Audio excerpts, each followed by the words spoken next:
여러분, 우리는 계속해서 요한계시록을 살펴보고 있습니다. 여러분, 지난주부터 살펴보고 있는 일곱인 재앙은요, 요한계시록의 중간 부분을 차지하고 있는 세 재앙 시리즈의 한 재앙, 첫 재앙이라고 말씀을 함께 나눴는데요. 여러분, 이 요한계시록을 가만히 살펴보시면 이 세 가지 재앙, 그러니까 일곱인, 일곱 나팔, 일곱 대접의 재앙은요, 각각 그 구조가 서로 겹치면서 더 그 강도를 더해가는 점층적 구조를 가지고 있음을 알 수가 있게 됩니다. 자, 그림 하나 좀 보면서 설명을 더 해보려고 하는데요. 여러분, 요한계시록의 구조를 다시 한번 상기해 보세요. 1장은 서론입니다. 2장과 3장은 일곱 교회에 대한 하나님의 편지고요. 3장과 4장은 천상교회의 예배를 나타내고 있습니다. 자, 그 가운데 6장부터 16장까지의 내용이 가장 난해하고 어려운 세 종류의 재앙이 반복되어 나오고 있는 장면인데요. 이 세 재앙들은 각각 따로 떨어진 것이 아닙니다. 계시록을 가만히 잘 살펴보시면은요, 마지막 재앙이 끝날 때 다음 재앙이 동시에 시작되는 그런 겹쳐지는 장면을 우리는 깨달을 수가 있게 됩니다. 천사가 나팔을 불면서 한 재앙이 마무리될 때 그 다음 재앙이 이어져서 시작되고 열리는 이런 점층적인 구조가 요한계시록의 중간을 차지하고 있는 6장부터 16장까지의 구조인데요. 자, 여러분, 그러면 오늘 저와 여러분들이 묵상하고 살펴보게 될 이 계시록 7장은요, 이 첫 재앙과 둘째 재앙, 그러니까 일곱인 재앙과 일곱 나팔 재앙을 이어주고 있는 막간, 여러분, 연극이나 오페라 가시면 중간에 쉬는 시간, 인터루드 시간이 있는 것을 아실 겁니다. 여러분, 마찬가지입니다. 이 요한계시록 7장은요, 첫 심판, 일곱 심판과 그 다음 일곱 심판이 이어지게 해주는 중간에 막간의 내용을 나타내고 있는 막간극의 역할을 하고 있다는 사실을 우리는 깨달을 수가 있게 됩니다. 자, 그러면 우리가 생각해 봐야 할 지점은 바로 여기에 있습니다. 요한계시록을 읽으시다 보면은요, 실제로 이 요한계시록의 흐름은 6장에서 8장으로 건너가야 그 흐름이 더 자연스럽습니다. 그러면 왜 하나님께서는 이 계시록 7장을 기록을 하셨으며 오늘을 살아가는 저와 여러분들에게 이 요한계시록 7장을 읽고 묵상하고 함께 생각을 해보게 하신 목적, 의미, 그 의도는 무엇일까? 여러분, 말씀을 살펴보면서요, 하나님이 오늘 저와 여러분들에게 이 요한계시록 7장을 살펴보게 하신 하나님의 뜻과 계획을 함께 생각하며 하나님 계획하신 은혜를 함께 나누어 나가기를 소망합니다. 자, 먼저 1절 말씀부터 보시죠. 1절입니다. 이 일 후에 내가 내 천사가 땅 네 모퉁이에 선 것을 보니 땅의 사방의 바람을 붙잡아 바람으로 하여금 땅에나 바다에나 각종 나무에 불지 못하게 하더라. 자, 여러분, 갑자기 일곱인 심판이 막 무섭게 진행이 됩니다. 지난 시간에 첫 네 활, 칼, 저울, 사망의 심판 이후에 다섯째 인, 순교자의 호소에 대한 내용을 나눴죠. 그 여섯 번째 인을 때니까요, 또 무서운 재앙이, 심판이 이 땅 가운데 두루 휩싸이게 됩니다. 자, 그러면서 요한계시록 6장의 마지막 구절은 이런 질문으로 맞춰지게 되는데요. 자, 요한계시록 6장 마지막 절인 17절 말씀, 여러분 한번 눈으로 한번 보시겠습니까? 이렇게 말씀이 기록됩니다. 그들의 진노의 큰 날이 이르렀으니 누가 능히 서리요 하더라. 자, 이런 겁니다. 하나님의 진노의 심판이 본격적으로 이 땅 가운데 임하기 시작했습니다. 그러면서 하나님 말씀 가운데 장로가 이렇게 질문하는 거예요. 누가 능히 이 하나님의 진노의 심판, 이 무서운 심판 앞에서 견뎌내고 바로 설 수가 있겠느냐?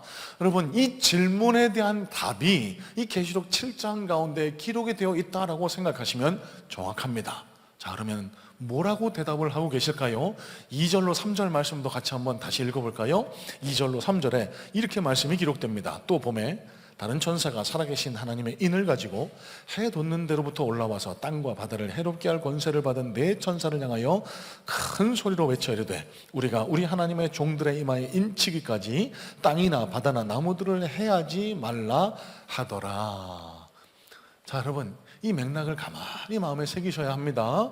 하나님의 진노의 심판이 점점 가중됩니다. 여섯째 인을 떼자 그 무서운 심판이 온 세계 각척에 휩쓸기 시작했습니다. 그러면서 그 중간에 다음 재앙 넘어가기 전에 천사를 통해서 하나님이 하신 말씀이에요.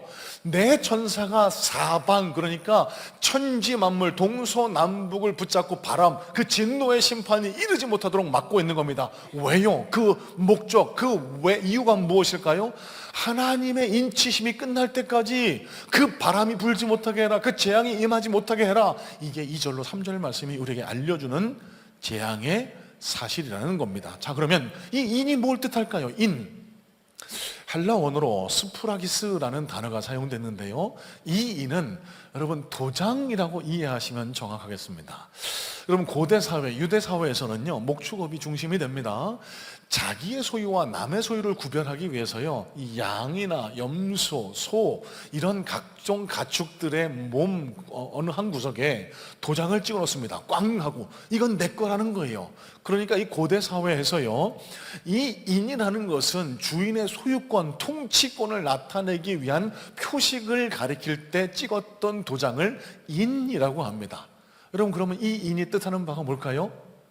하나님의 인입니다. 성령님의 인입니다. 꽝 하고 저와 여러분 심령과 이마에 찍혀져 있는 도장을 가리킨다라고 볼 수 있습니다. 너는 내 것이다, 너는 이제 하늘 백성이다, 너는 더 이상 사단의 자녀가 아니라 하나님의 자녀다라고 찍혀있는, 눈에 보이지 않지만 저와 여러분이 이제는 하나님의 소유가 되었음을 나타내 보여주고 있는 영적인 도장이 바로 여기 인이라는 겁니다. 자, 그러면 하나님이 이 재앙을 언제까지 지연시키신다라고요?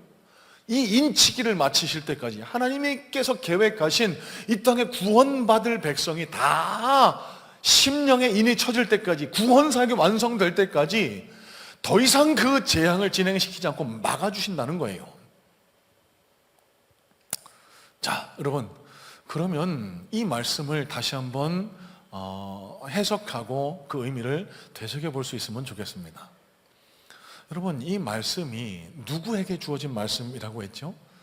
두 가지 갈래로 살펴봤습니다. 첫 번째는 도미티안 황제의 무시무시한 박해 속에서 그리스도인으로 살아가기 위해서 애를 쓰고 있는 초대교회 성도들, 이 성도들에게 하나님께서는 요한 사도를 통해서 이 말씀을 기록해 보내주신 거예요. 그러면 이 요한계시록 7장이 6장과 8장 사이에 삽입된 목적, 의미는 무엇일까요? 여러분, 활, 칼, 저훌, 사망의 심판, 지난 시간에 나누었죠. 이 네 가지 인의 재앙은요, 초대교회 성도들이 마주한 심판, 그들이 마주한 환난과 박해를 가리킨다라고 말씀을 드렸습니다. 또 다섯 번째 인은요, 그들이 당해야 할 순교, 그들이 흘려야 할 피라고도 말씀을 드렸습니다. 그러면요, 이 초대교회 성도들 마음속에 자연스럽게 이런 마음이 찾아올 수 있습니다. 예수를 부인할 수는 없는데, 내가 하나님의 자녀라는 것을 부정할 수는 없는데, 그럼에도 불구하고 이 무시무시한 환난 앞에서 두려운 마음이 어느 순간 불쑥불쑥 찾아올 수 있었던 거예요. 내가 언제까지 이 고난을 당해야 되나? 내가 언제까지 이 고난을 견뎌야 되나? 하나님은 도대체 나를 언제 도와주실 수 있나? 여러분, 이런 두려움 앞에 섰던 이 초대교회 성도들을 위로하시기 위해서 이 일곱 번째 계시록 7장에 이 막간극을 삽입해 주셨다라는 사실을 이해하실 수 있어야 됩니다. 무슨 뜻일까요? 두려움 속에 살아가는 이 땅 그리스도인 저와 여러분들, 그리고 초대교회 그리스도인들을 힘주시고 용기 주시고 소망을 회복시켜 주기 위해서 삽입된 이 내용이 오늘 저와 여러분이 살펴보고 있는 이 계시록 7장의 내용이라는 사실입니다. 여러분, 한 주간도 세상을 살아오시면서 얼마나 많은 시험과 환난, 여러 가지 일들에 부딪혀 살아오셨을까요? 하나님을 믿는 그리스도인으로서 살아가는 것이 쉽지 않다라는 것을 잘 알고 있습니다. 어떤 면에서 보면은요, 저는 여기 앉아 예배하는 여러분들이 정말 대단하고 대견스럽고 참 훌륭한 분들이라는 생각을 지울 수가 없습니다. 왜요? 저도 해봤거든요. 세상에서 직장 생활하면서 또 세상과 버텨 살면서 구별된 하나님의 백성, 그리스도인으로 살아가는 게 얼마나 힘들고 어려운 일인가 저도 경험해봤고요. 힘든 일이라는 사실을 잘 알고 잘 깨닫고 있습니다. 그러다 보면은 시시때때로 두려운 마음이 찾아올 때가 있을 수 있을 거라 생각이 됩니다. 하나님을 믿고 따르는데 끊임없이 세상은 나를 시험합니다. 침노합니다. 요즘 상황이 경제적으로 녹록하지 않습니다. 이곳 저곳에서 이 경제적인 상황이 어려워서 신음하고 계신다는 성도들의 그런 이야기를 전해 들을 때마다 마음이 많이 아파요. 또 지금 국내외 정세를 보면은요, 얼마나 혼란스럽습니까? 지난주에도 말씀을 나눴습니다만 종말의 징조가 아닌가 싶어서 국내 정치는 혼란스럽고 마지막 때의 징조라고 불리는 남녀 간의 구분이 없어지는 차별금지법, 이것 때문에 싸워야 하는 과제가 그리스도인들에게 남아있고, 또 저 이스라엘 땅에서 저 러시아 땅에서 전쟁의 소리가 그치지 않는 이 시대, 그러다 보면은 진짜 종말이 오는 거 아니야? 이런 두려움이 불쑥불쑥 찾아올 때가 있는 것 같습니다. 여러분, 그런 이 땅 그리스도인들을 위해서 하나님이 위로하시려고 두려워하지 말아라, 내가 너를 지키고 보호한다, 그 큰 재앙이 너를 해하지도 못하고 상하지도 못하고 너를 해치지 못할 것이다, 이 위로의 말씀, 소망의 말씀을 전해주시기 위해서 오늘 우리에게 읽게 하신 것이 이 계시록 7장이라는 말씀입니다. 여러분, 성경을 살펴보시면 두려워하지 말라라는 말씀이 365회 기록되어 있다라고 일전에도 말씀을 나눴죠. 왜요? 거꾸로 해석하면 예수를 믿는 그리스도인들 가운데도 너무나 많은 분들이 두려움 속을 살아가고 있다라는 반증 아닐까요? 여러분, 예레미야 29장 11절 말씀을 우리 함께 묵상해 보기를 원합니다.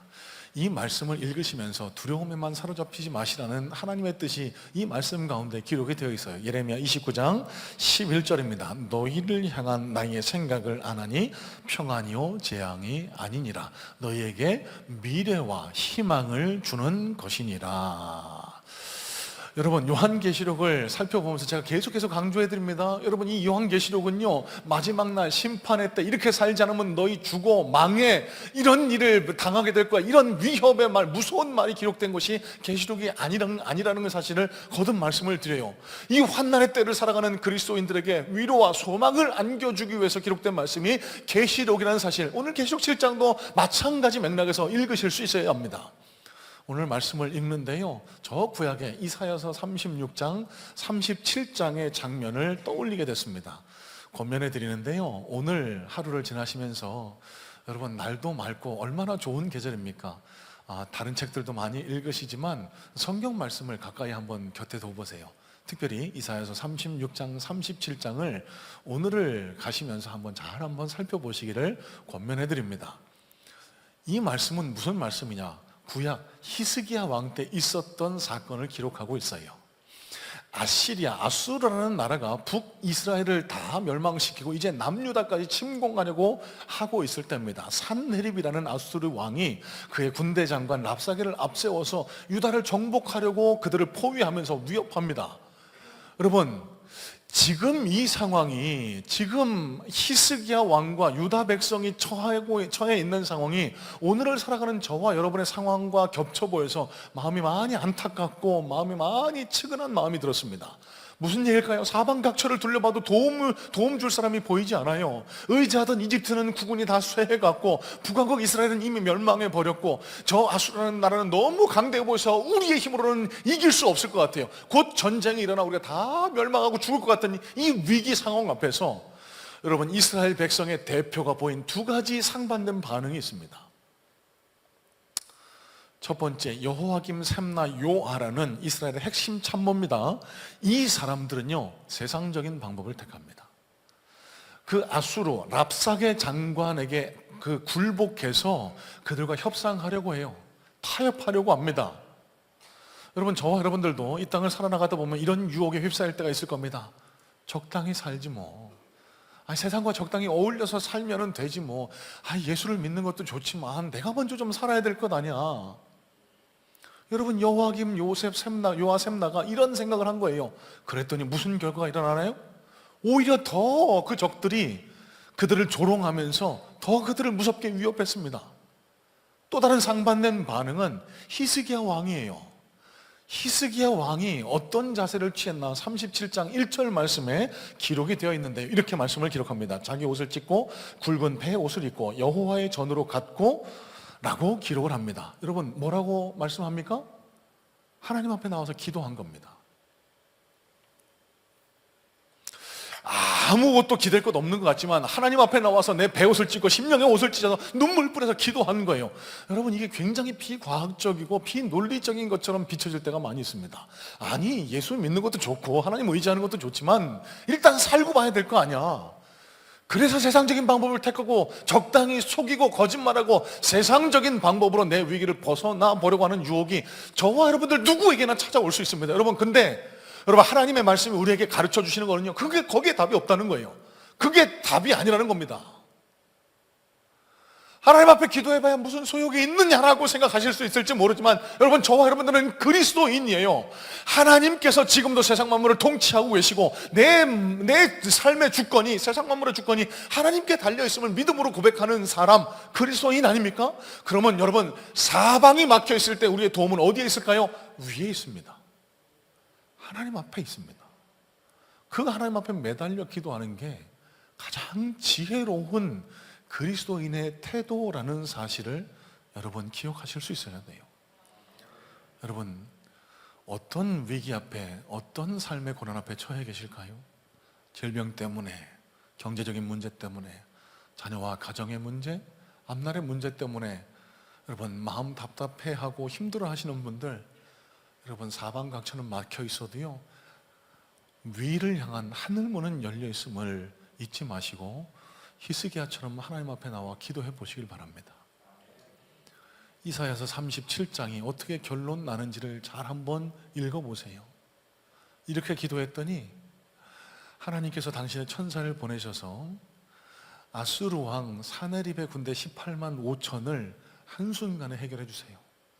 그 아수르 왕의 군대가 전쟁을 하지 않고도 물러나는 그런 역사를 하나님께서 허락해 주십니다.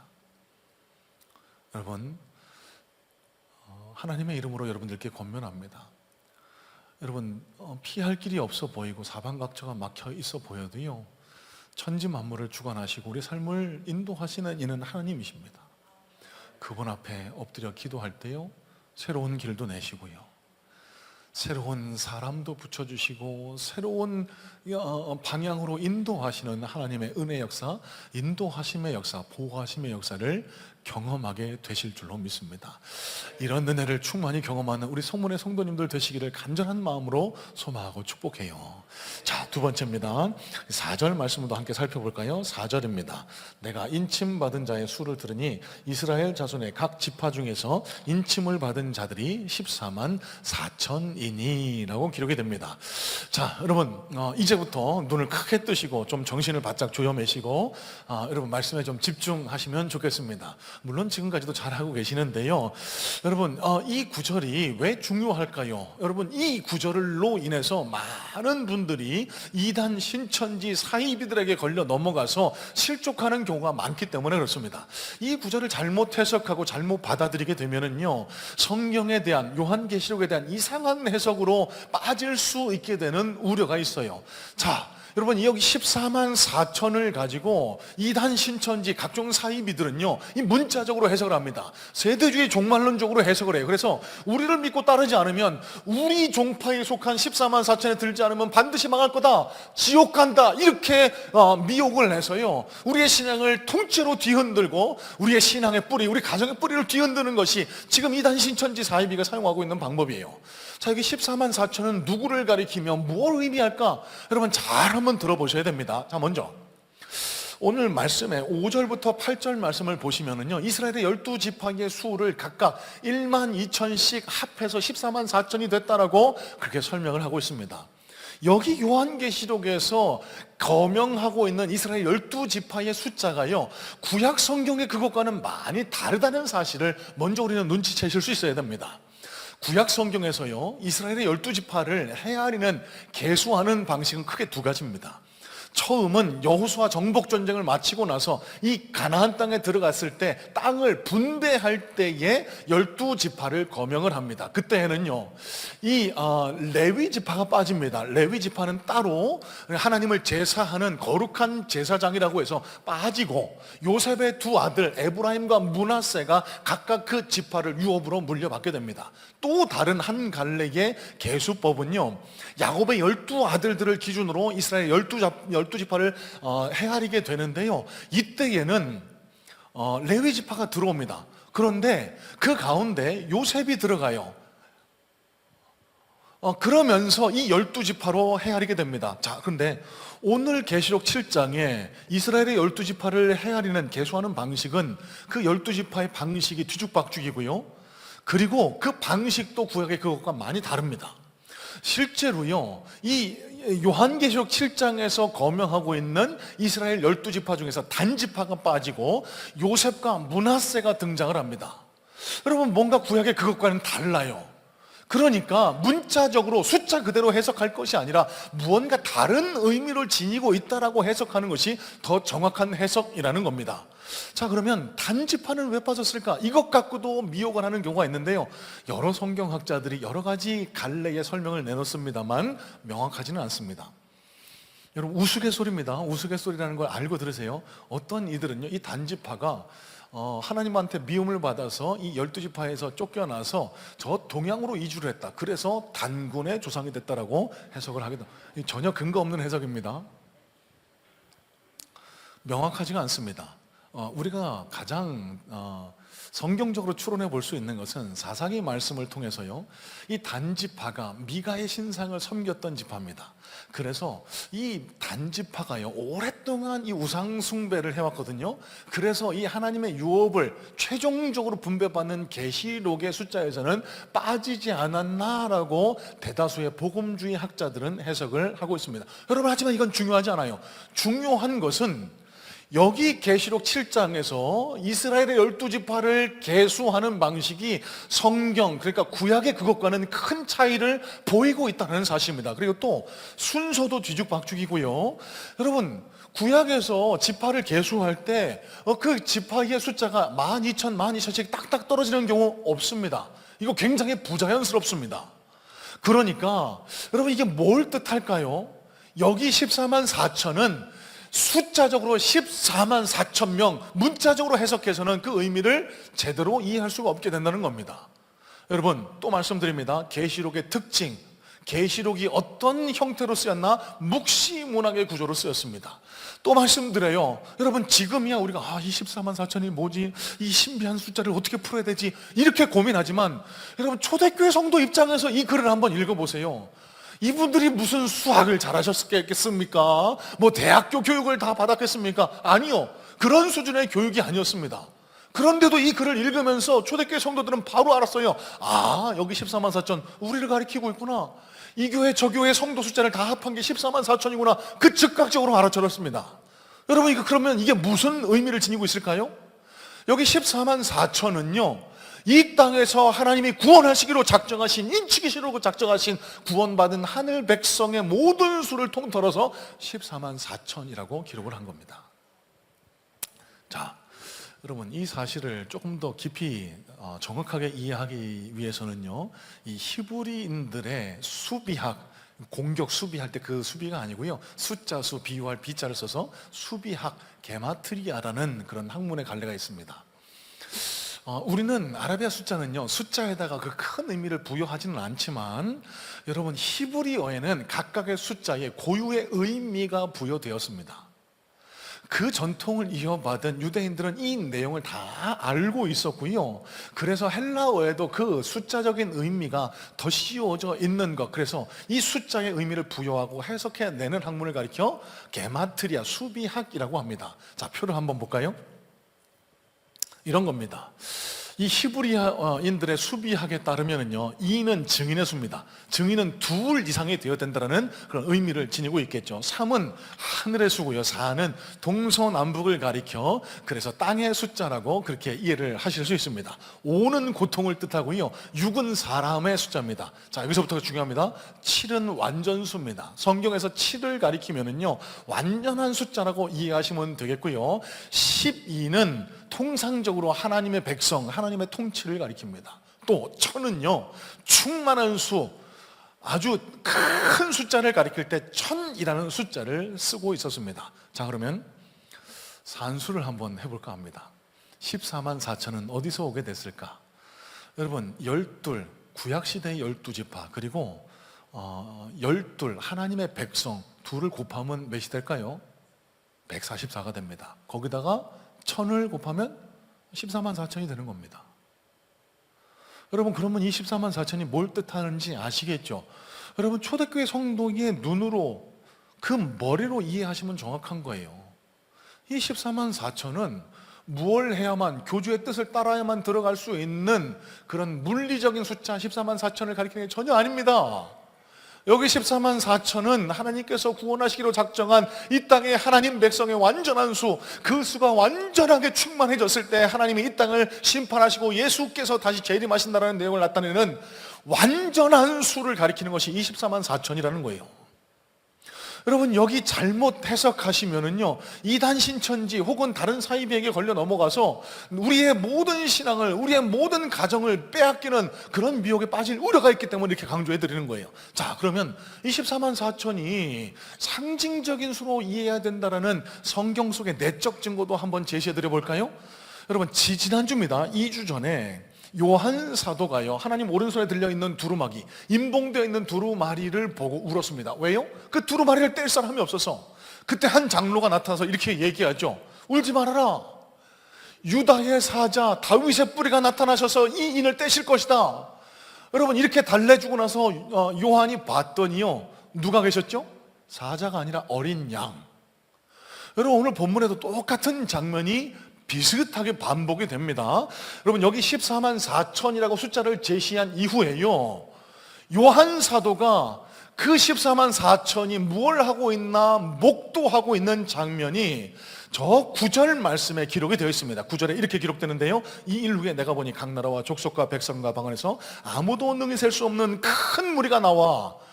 여러분, 14만 4천이라고 하지 않습니다. 큰 무리, 셀 수 없는 큰 무리라고 나옵니다. 여러분, 이 말씀이 무슨 뜻일까요?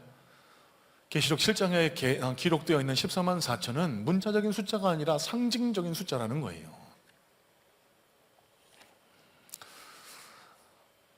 여러분, 신앙생활 하시다가 주변에 교회에서 가르치지 않는 이상한 방식으로 성경을 풀이하고 해석하는 곳이 있다. 여러분, 경계하셔야 됩니다. 10중 8구 여기 계시록을 이상한 방식으로 풀어낼 겁니다. 자기네들 멋대로, 어떨 때는 상징으로 해석하다가, 어떨 때는 문자적으로 해석하다가, 어떨 때는 자기네들 뜻대로. 그래서 원숭이 엉덩이는 빨개, 빨가면 사과, 사과는 맛있어, 뭐 이렇게 이어지게 되죠. 백두산은 높아, 높으면 비행기, 이만희는 예수님, 이렇게 연결되는 게 신천지예요.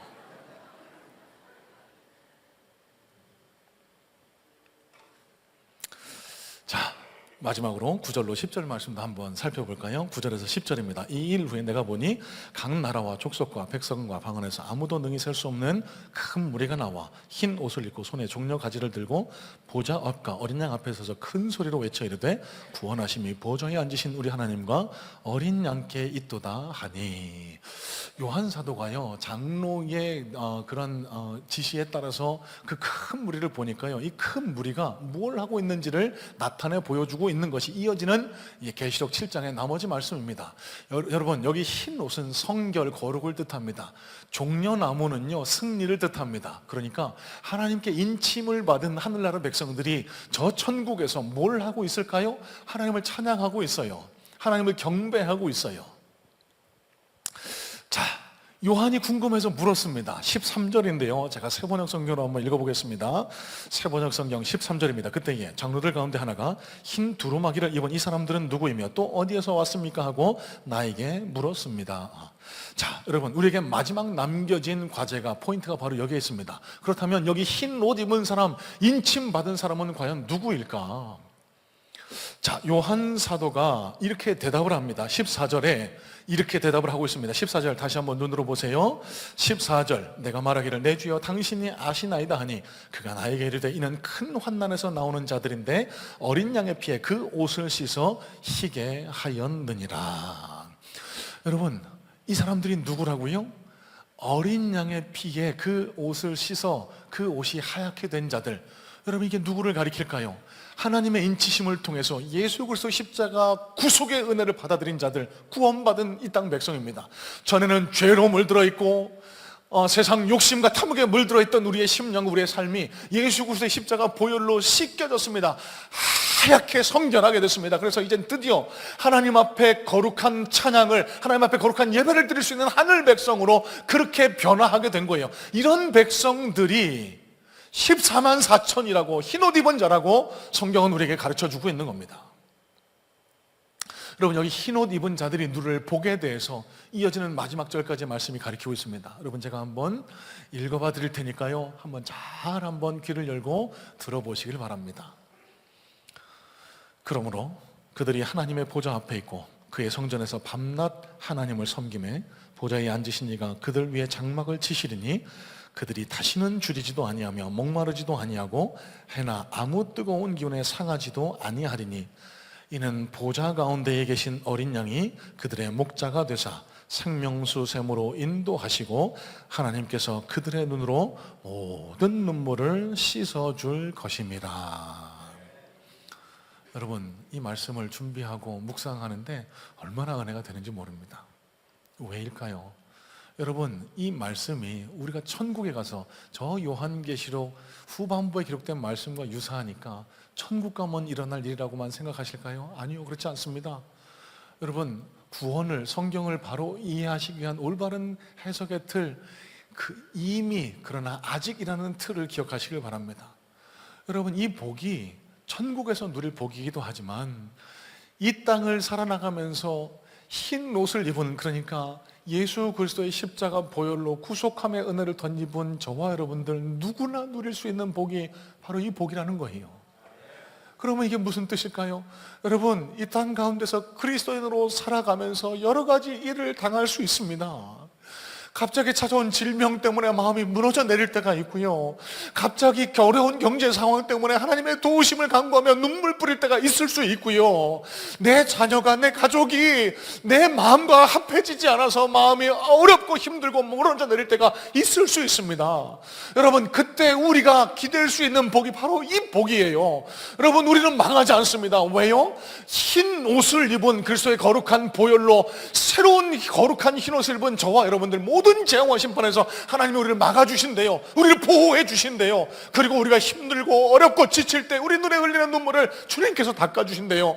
함께 울면서 우리와 함께 동행해 주신대요. 우리를 인도해 주신다는 약속의 말씀이 오늘 이 요한계시록 7장에 기록된 이 말씀 아닙니까?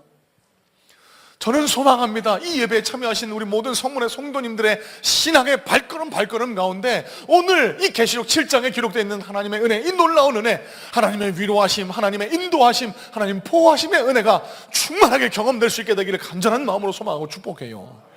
여러분, 우리가 이 복을 누릴 수 있어야 합니다.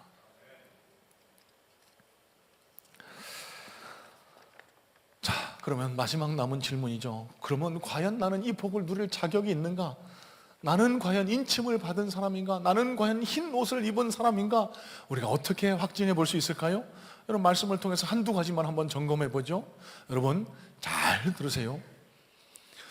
당신 인침을 받았습니다. 하나님의 그 인치심을 받았습니다. 당신은 아직 못 받은 것 같은데 여러분, 그 사람이 이단입니다. 이 땅 가운데 누가 구원에 이르고 누가 구원에 이르지 못할 것이다 이렇게 말할 수 있는 사람은 단 한 명도 없습니다. 구원은 전적으로 하나님께 달려 있고요, 그 구원의 비밀을 알고 계시는 분도 하나님이시기 때문에 여러분, 당신의 이마에, 당신의 심령에 이 성령의 인치심이 있습니다, 없습니다 이렇게 말하면 그곳이 이상한 곳, 그곳이 이단이라는 사실을 빨리 눈치챌 수 있어야 돼요. 자, 그런데 우리가 어렴풋이 알 수 있는 성경의 내적 증거가 있습니다. 오늘 뭐라고 기록을 하죠? 14절에 어린 양의 피에 그 옷을 씻어 희게 한 자. 그러면 구원의 은혜, 십자가 보혈의 은혜를 경험한 사람을 가리킵니다. 여러분, 이런 사람들에게 나타나는 증거가 있습니다. 예배 때마다, 찬송 때마다, 기도할 때마다 내 마음속에 그 거룩한 감동이 몰려옵니다. 여러분, 구원받지 못한 자, 이 예수 그리스도의 보혈의 피로 씻겨져서 흰 옷을 입지 않은 사람은요, 노력할 수는 있습니다. 종교 의식으로 이 자리에 참여해서 예배 드릴 수 있습니다. 하지만 아무런 감동이 없을 수 있어요. 율법적인 신앙이 될 수밖에 없습니다. 하지만 여러분, 거룩한 흰 옷을 예수 그리스도의 보혈로 덧입은 자들에게 경험할 수 있는 구원의 감격은요, 인치심의 증거는요, 찬양할 때 가슴이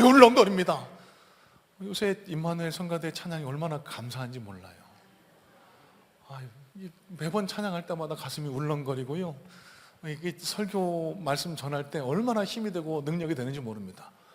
여러분, 물론 성가대가 잘해서 그런 감동이 찾아올 수도 있지만요, 저와 여러분이 경험하게 되는 감동은 성령님이 우리 심령을 울려주시기 때문에 나타날 수 있는 감동이라는 사실입니다. 아무에게나 나타나지 않아요. 또 큰 환난에서 나오는 자입니다. 여러분, 이 큰 환난에서 나오는 자가 뜻하는 바는 뭘까요? 여러분, 오해하지 말고 들어주세요. 여러분, 진짜 그리스도인은요, 진짜 예수 그리스도의 보혈로 흰 옷을 입은 사람은요, 큰 환난 앞에 설 수밖에 없습니다. 사도 바울이요, 갈라디아서 6장 17절에 이렇게 말씀을 기록합니다. 누구든지 나를 괴롭게 하지 말라. 내가 내 몸에 예수의 흔적을 지니고 있노라. 이게 무슨 말일까요? 여러분, 예수 그리스도의 자녀로 살려고 하면은 반드시 세상의 저항을 직면하게 되어 있습니다. 에이, 그렇게까지 뭐로 하냐? 예수 믿는 거, 교회 다니는 거 좋지만 그렇게까지 할 필요는 없지 않냐? 그 유혹과 시험 앞에서 예수 그리스도를 믿는 그리스도인다운 삶을 살아가려고 하면은요, 반드시 그 몸에 상처가 새겨지게 될 겁니다. 그리스도의 흔적이 새겨지게 될 겁니다. 그게 가리키는 바가 큰 환난에서 나오는 우리 심령 속에 새겨져 있는 그리스도의 흔적이 될 수 있습니다. 이 흔적으로 구원받는 건 아니지만, 이 흔적이 없다라고 하면은 나 진짜 구원받은 백성인가 한 번쯤은 돌이켜 보실 수 있어야 돼요. 그럼 행복축제를 지금 진행해 나가고 있습니다. 누군가에게 예수 그리스도를 소개하고 교회를 다녀봐, 여러분, 이렇게 권면하는 게 실제로 쉽지 않습니다. 왜요? 거절당할 수 있거든요. 여러분, 제가 여러분들께 하나님의 마음을 가지고 권면해 드립니다. 여러분, 그 거절마저도 복이에요. 그게 바로 그리스도의 흔적입니다. 예수님 때문에 내가 아파서 마음에 상처가 생기면은요, 그 그리스도의 흔적을 주님이 위로해 주실 거고요, 주님이 더한 복으로 되갚아 주실 거라는 사실을 여러분 잊지 마시길 바랍니다. 여러분, 오늘 설교를 이렇게 정리하려고 합니다. 오늘 말씀을 다 정리하고 있는 구약의 한 말씀인데요, 저와 여러분이 너무나 잘 아시는 말씀입니다. 이사야서 43장 1절 말씀 자막을 한번 띄워드릴 텐데, 여러분, 이 말씀을 다 같이 한 목소리로 읽으시면서 오늘 말씀을, 예배를 정리하려고 합니다. 자막 띄워주실래요? 이사야서 43장 1절입니다. 여러분, 눈으로 보시면서 우리 심령 속에 새기는 의미로 여러분 크게 함께 한 목소리로 읽어보도록 하겠습니다. 함께 읽겠습니다. 시작. 너는 두려워하지 말라. 내가 너를 구속하였고 내가 너를 지명하여 불렀나니 너는 내 것이라. 다시 한번 읽겠습니다. 다시 한번 읽습니다. 시작. 너는 두려워하지 말며 내가 너를 구속하였고 내가 너를 지명하여 불렀나니 너는 내 것이라. 여러분, 오늘 이 시간에 이 하나님의 말씀을 우리 심령 속에 새기시기를 주님의 이름으로 축복합니다. 여러분, 우리 힘과 의지로 이 자리에 나온 것 같지만 하나님의 이 약속의 말씀 때문에 우리가 이 자리에 하나님을 예배하고 있는 줄로 믿습니다. 저와 여러분은 더 이상 세상의 자녀가 아닙니다. 사단의 자녀가 아닙니다. 하나님의 인치심, 하나님의 구원의 인이 그 심령과 이마에 확실히 박혀있는 하나님의 자녀이심을 믿음으로 고백하시기를 주님의 이름으로 축복합니다. 너는 두려워하지 말라. 내가 너를 지명하였고 내가 너를 불렀나니 너는 내 것이다. 이 성령의 인을 믿음으로 확신하심으로 날마다 주님의 보호하심과 인도하심, 공급하심의 은혜 속에 복된 승리의 발걸음을 옮겨나가는 우리 모든 성문의 성도님들 되시기를 주님의 이름으로 소망하고 축복합니다. 기도하겠습니다.